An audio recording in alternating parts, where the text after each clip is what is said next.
Good afternoon, Olean. Yeah. And Chautauqua. And all of Cattaraugus and Allegheny. I see you here.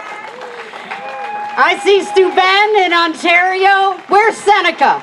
Where's Seneca? We're all together. We're Seneca. I see Yates and Tompkins and Tioga.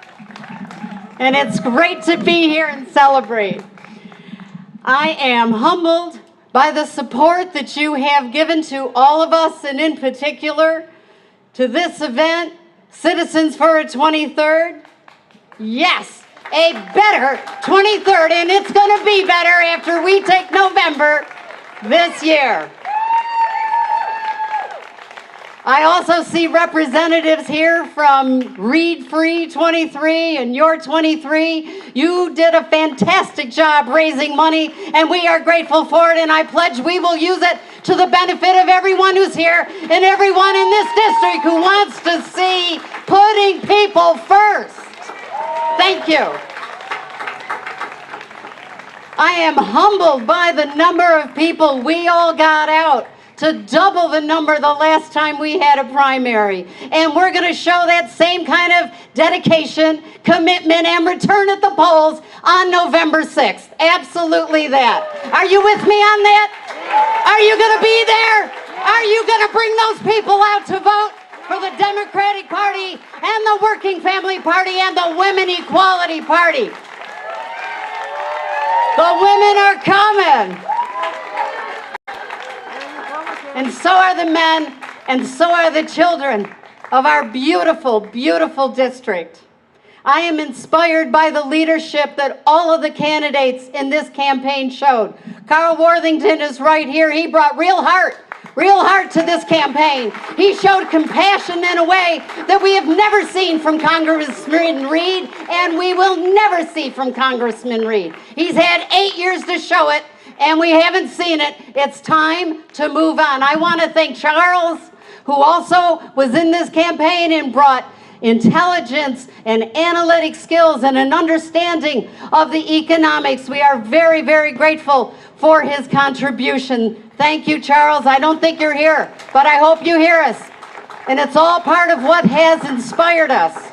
I want to thank Eddie, who brought youth to this campaign and will continue to bring youth to politics in Chautauqua and the 23rd District for 40 more years to come. God bless you. Bring it on, Eddie. Bring it on.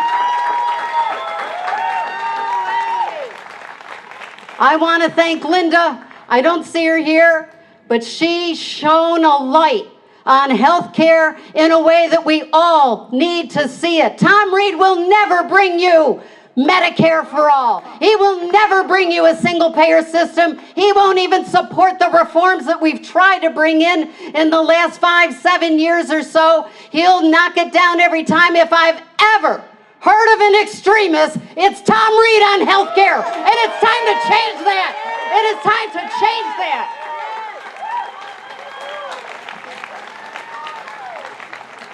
I was inspired by Ian's efforts throughout this district from the start of when I first began to look at this campaign. Nobody reached out into the corners that had not seen representation in light in areas of this district without his campaign going into it. He brought it. I don't know what he's going to do with this rest of his life, but please stay with us, Ian. We need you. We need that kind of energy. We need that kind of insight. He brought marginalized people and people who felt disaffected from politics. Those are the people we need to make a difference. Thank you, Ian. Max, what a hell of a campaign he put on. Scared the hell out of me. But really what we want to speak to is someone who has already served so many years in such a leadership position of military service, and not just in the United States, but all of the campaigns that he has been involved in militarily all these years. He could sit back, kick up the legs, have bonbons, but instead he chose to try to be here to represent you, to speak for you on all of the issues that we're all talking about. Health care for all, economic development in this district, a good balance between the Second Amendment as well as health and safety in our schools and in our community as a result of gun violence. He was there on every issue. Thank you for representing us. Thank all of the candidates and all of you. I am deeply, profoundly touched by the support I have received throughout this campaign. And I want to thank my supporters from the bottom of my heart for the work that you did, listening, looking, thinking, talking, going out, walking the streets. I see people I walk streets with here, and I am so grateful to them, and I am grateful to all of you. And I want to extend that hope and gratitude to those of you who supported other candidates. I know I have to earn your trust, and it will be my heart and head work to do that throughout the rest of this campaign. I want you just as excited going to the polls on November 6th for the Democratic Working Family and Women's Equality Party lever that you're going to push as the excitement and hope that you brought when you pushed a lever for any of these candidates. Please, I want your trust. I want your vote. Call me, contact me, talk to me. If you're still not sure about something, I am here to share with you, because together we will march into November 6th and retire Tom Reed.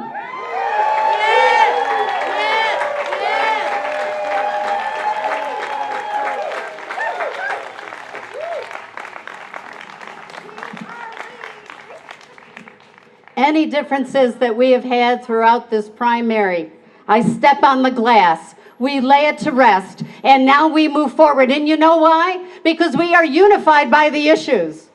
We are unified by healthcare reform that meets so many of the needs of the people in this district. If I talk to a farmer, if I talk to a gas station attendant, if I talk to anyone on this street randomly, almost exclusively the number one issue they shared with me that concerned them the most was health care and the tremendous costs. And I'm sorry, it simply must be said. To have a representative in Congress whose family business is medical bankruptcy, and bankruptcy is the number one cause of medical bankruptcy, is the number one cause of bankruptcy in this country. There's something wrong with that. If a law doesn't cover it, ethics does, and ethics will. And we must change that. It's just not right.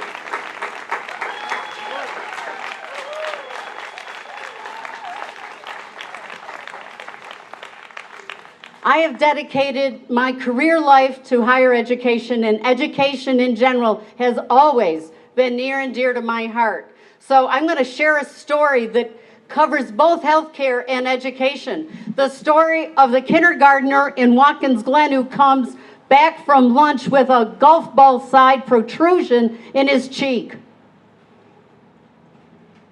He goes down to the nurse who looks inside, and every tooth in this boy's mouth is rotten. He's never been to a dentist. And he's in pain. They're obsessing. He's 5 years old. How can you concentrate? How can you teach when you are dealing with such need that can be met? We're the wealthiest country still in the world, but we've given 40% of our national wealth to the 1 and the 0.01%. What's wrong with that? What's wrong with that is that boy who's never been to a dentist because there's not a Medicaid dentist in Schuyler County, and there's not a transportation system for his mother to take him to the nearest one 2 counties over in Broome, an hour and a half away. What's wrong with that? Everything. We are the wealthiest country in the world, and yet we treat people as if we are not. Let's change it. Let's change that tax code. Let's flip those permanent and temporary tax relief. Let's bring back the estate tax to some degree so that the wealth that's been given up in the so-called trickle-down economics comes back into the public. Let's subject corporate tax to the promise and legal dedication that they must be under U.S. tax law and no offshoring, and bring those profits back to your employees 2-year development so you can bring in new employees. And because we're going to shift the burden of health care to a single-payer Medicare for all system, take it off the backs of small business especially, and take it off the backs of big business so they can invest in you, in the workers. I can't believe we live in a country that expects people to pay health care premiums and doesn't even give them a living wage. For my goodness, you think it would be one or the other, but neither. Let's have a living wage for working people. Bottom line, let's reform labor laws so that we can expand the work families that we bring into labor unions. I come out of work in IT. I've been watching it for 15 years. That area has mushroomed tremendously, but there's only a small percent of them that are in unions. Let's bring them in. They need representation too. They need collective bargaining too. They need to be part of a vibrant working and middle class movement that has been the union movement in the United States for 100 years and plus. And bring back our unity. I'm not sure I'm getting all that. At the end of my remarks, if I left someone you care about out, bring it on. All right. I want to now speak about the internet. Many times people said to me, don't talk about the internet, it's so abstract. No one really knows what you're talking about. What connection does that have to anything in people's lives? Let me tell you, everything. It has every connection. It's how our young people learn. It's how our farmers farm. Whether it's dairy, whether it's fruit, whether it's vegetables, it's how our farmers farm. It's how our teachers teach. It's how our libraries exist and grow.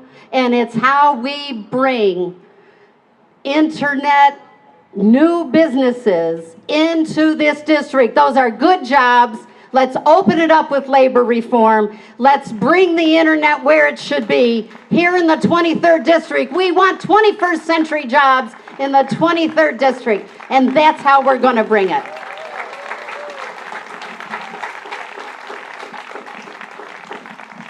Now, I understand Mr. Reed has sent out a postcard recently sharing with his constituents the work he's doing on the Farm Bill in order to bring you the internet. I took a look at the numbers on it, and just quick back of the envelope thought, it might bring robust enough broadband service to one county in this district, not 11. And guess what? That Farm Bill is not one of those place-based policies for the 23rd district. Guess for whom that Farm Bill applies? The whole United States. And he's expecting the amount of money that he's saying is in this Farm Bill to fix the broadband problem we have in the 23rd district for the entire United States. These are the kinds of slippery use of terms and numbers and statements we must guard against throughout this campaign right up to November. So if you hear Mr. Reed's office telling you he's going to fix the internet, check it out, because my calculation working in that area is for the whole country, not a chance. It might satisfy one county in our district. It's simply not enough, Mr. Reed. It's not enough, and we don't trust you to bring anything more. We'll do it ourselves. We'll vote in the kind of representation that will get this district what it needs to be economically vibrant, to bring jobs, good jobs, to this district.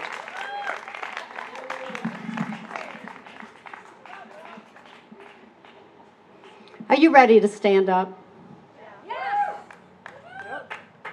I want a representative in Congress that when we see what happened in Charlottesville, to stand up and say that's not right.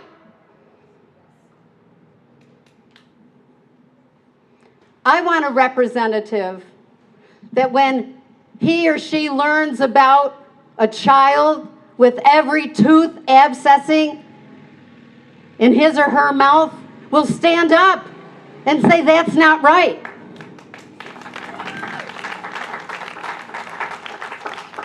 Farmers I've talked to want a representative. When they call him, he calls back.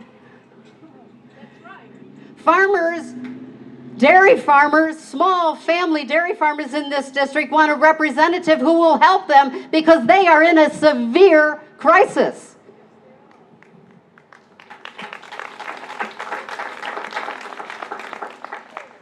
With the payments they're getting from the cooperative, Dairy Farmers of America, they send notices of whom to call if you're having suicidal thoughts. And that representative of ours does not stand up and say, USDA, we helped small dairy farmers in the 80s. Let's help them now. Let's see what we can do for them.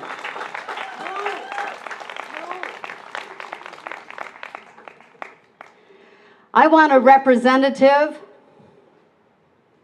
who, when he hears about children being separated from their parents at the border and being put in cages, what do you want him to do? Stand up.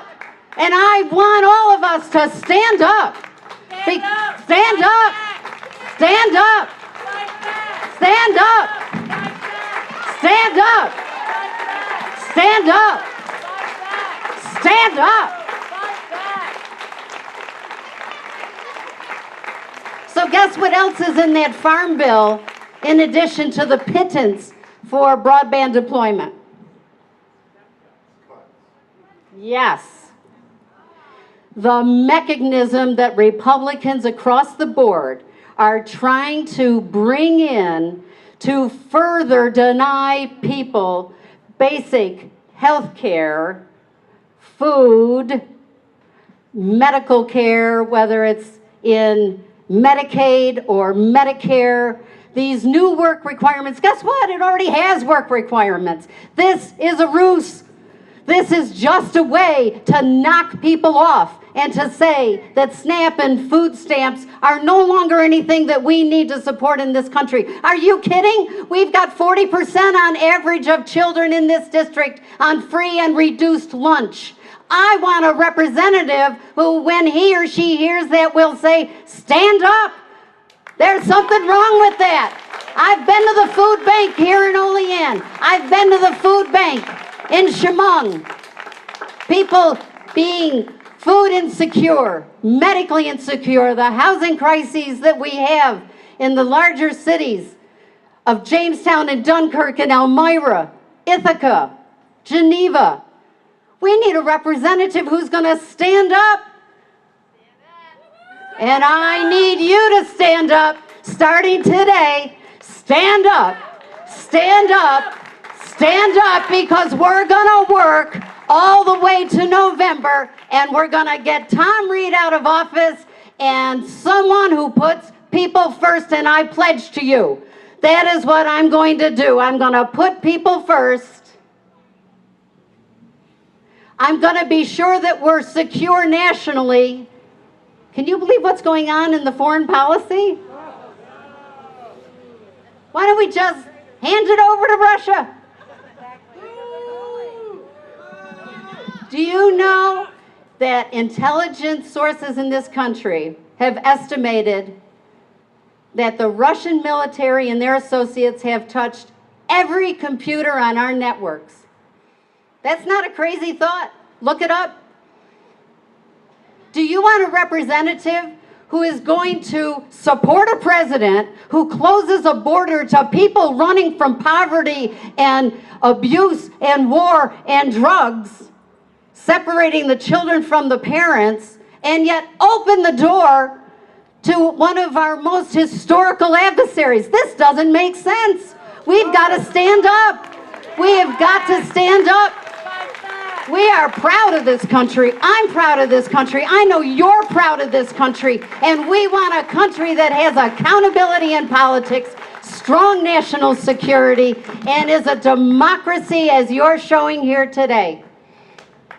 Stand up, people. Let's go to November 6th. Let's reach every door. Let's touch every constituent. Let's be there for each other and stand up. Thank you, and thank you.